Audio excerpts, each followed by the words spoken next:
வணக்கம் பக்தி info channel நேர்களே, நான் உங்கள் அன்பான சயின்டிஃபிக் வேதிக் அஸ்ட்ராலஜர் அஸ்ட்ரோ அரண்ஜி பேசுகிறேன். நல்லது நினைப்போம், நல்லதே நடக்கும். இந்த வீடியோவில் நம்ம என்ன பார்க்க போகிறோம்னா, விருச்சிக லக்னம் விருச்சிக ராசியில் பிறந்த உங்களுக்கு எதுமாற கிரக சேர்க்கை சாதகமான ஒரு கர்மாவை கொடுக்கக்கூடிய கர்ம பலனை திருப்பி கொடுக்கக்கூடிய ஒரு அமைப்பாகவும், சாதகமற்ற கர்ம பலனை திருப்பி கொடுக்கக்கூடிய அமைப்பாகவும் வருகிறது. எந்த கிரகம் யோக கிரகமாக விருச்சிக லக்னம் விருச்சிக ராசியாக உங்களுக்கு வருகிறது, எந்த கிரகம் அவயோக கிரகமாக ரொம்ப கவனமாக இருக்கக்கூடிய தசையாக வருகிறது, அது எது மாதிரி ஒரு காம்பினேஷனில் இருந்தால் நல்லது இருக்கும், ஓரளவுக்கு சமாளிக்கலாம். எது மாதிரி காம்பினேஷன் இருந்தால் நம்ம போட்டு நம்மளை படுத்தும், ரொம்ப கவனமாக இருக்கணும் அப்படிங்கிறத நம்ம 18 வருஷம் எக்ஸ்பீரியன்ஸ் ஆகிய சயின்டிஃபிக் வேதிக் அஸ்ட்ராலஜி முறையில் நம்ம எதையும் மிகைப்படுத்தாமல் உள்ளது உள்ளவாறு நம்ம பார்க்க போகிறோம். இப்போ பாருங்கள், இந்த விருச்சிக லக்னத்துக்கு மிகவும் முக்கியமான கிரகம் குரு, அதுக்கு அடுத்தபடியான மிகவும் முக்கியமான கிரகம் சந்திரன். இந்த சந்திரனும் குருவும் சேர்ந்து குருச்சந்திர யோகத்தில் இருந்தால் ரொம்ப நல்லது. இந்த சந்திரனே ராசி அதிபதி ஆகிய செவ்வாயோடு சேர்ந்து சந்திரமங்கல் யோகத்தில் இருந்தாலும் ரொம்ப நல்லது.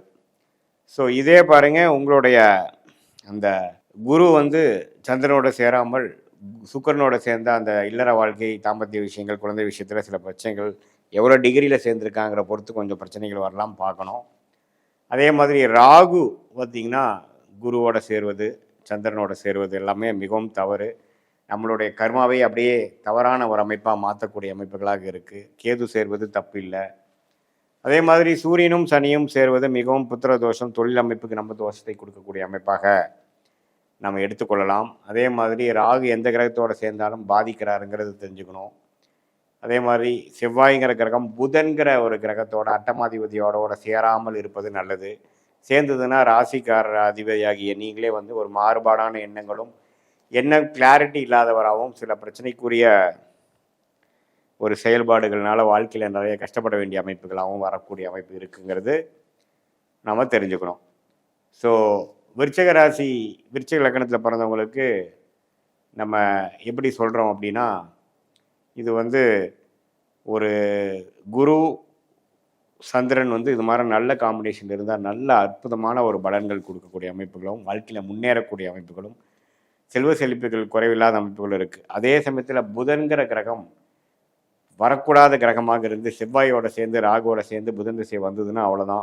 ஆயுசு விஷயத்துக்கு, பொருளாதார விஷயத்துக்கு, அசிங்கம் கேவலம் அம்பு வழக்குகள் எல்லாமே கொஞ்சம் பிரச்சனையாக வரும் அப்படிங்கிறத நம்ம தெரிஞ்சுக்கணும். ஸோ மற்றபடி ஓரளவுக்கு நல்ல ஒரு யோகமான ஒரு அமைப்பு தான் நமக்கு இந்த குரு சந்திரன் அப்படிங்கிறது கொடுக்குறார். அதே மாதிரி புதன் ராகு சனி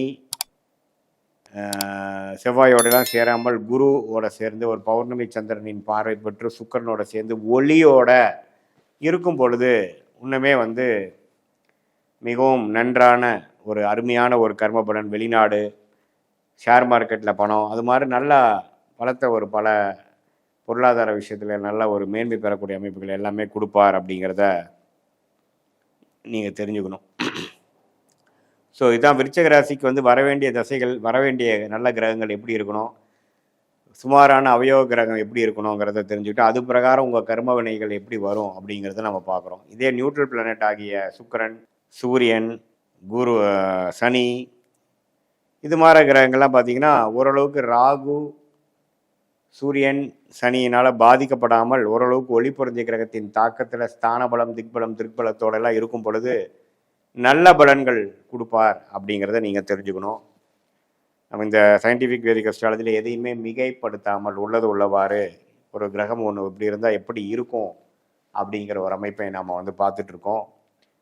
எதையும் நம்ம புத்தாம் புதுசாக சொல்லாமல் டிகிரி அடிப்படையில் சயின்டிஃபிக்காக பார்க்கக்கூடிய அமைப்புகள் ரொம்ப முக்கியம்.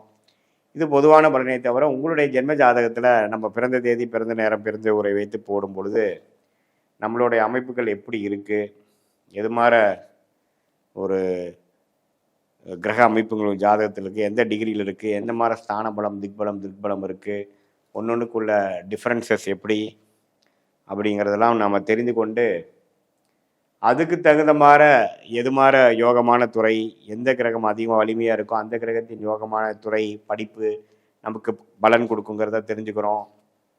அதே மாதிரி அடுத்து வரக்கூடிய காலகட்டங்கள் எப்படி இருக்குது, எந்த நேரத்தில் இடமாற்றம், வேலை மாற்றம், வெளிநாடு, அரசு உத்தியோகங்கள் அல்லது இது மாதிரி உள்நாட்டில் இருக்கக்கூடிய கார்ப்பரேட், ப்ரைவேட் செக்டார், அதே மாதிரி எது மாதிரி டைமில் நமக்கு மேரேஜ் நடக்கும், ஏர்லி மேரேஜா, லேட் மேரேஜா, குழந்தை விஷயங்கள் எப்படி இருக்குது, கடன் எப்போ அடையும், நம்மளுடைய உடல் உபாதைகள் எப்போ வந்து சரியாகுங்கிற மாதிரி எல்லா விஷயங்கள் வாழ்க்கைக்கு வேங்கிற முக்கியமான விஷயங்களை நம்மளுடைய ஜாதகத்தில் இருக்கக்கூடிய கிரக அமைப்பை வைத்து 9 கிரகம் 12 கட்டத்தில் 27 நட்சத்திரத்தில் எப்படி படர்ந்திருக்கிறார்கள், அதோட காம்படிஷன்ஸ் அண்ட் பெர்முடேஷன்ஸ் என்ன அப்படிங்கிறது நம்ம 18 வருஷம் அனுபவமாகிய சயின்டிஃபிக் வேதிக் அஸ்ட்ராலஜி விஷயத்தில் அஸ்ட்ராலஜி முறையில் எந்த விதத்திலையும் மிகைப்படுத்தாமல் உள்ளது உள்ளவாறு நம்ம பார்க்கும் பொழுது அடுத்து வரக்கூடிய காலகட்டங்களுக்கு தகுந்த மாதிரி நம்மளுடைய வாழ்க்கையை திட்டமிட்டு அதுக்கு தகுந்த மாதிரி நம்ம செயல் திட்டங்களை செதுக்கி கொண்டு தேவையில்லாத பண விரயங்கள், தேவையில்லாத சமய விரயங்களை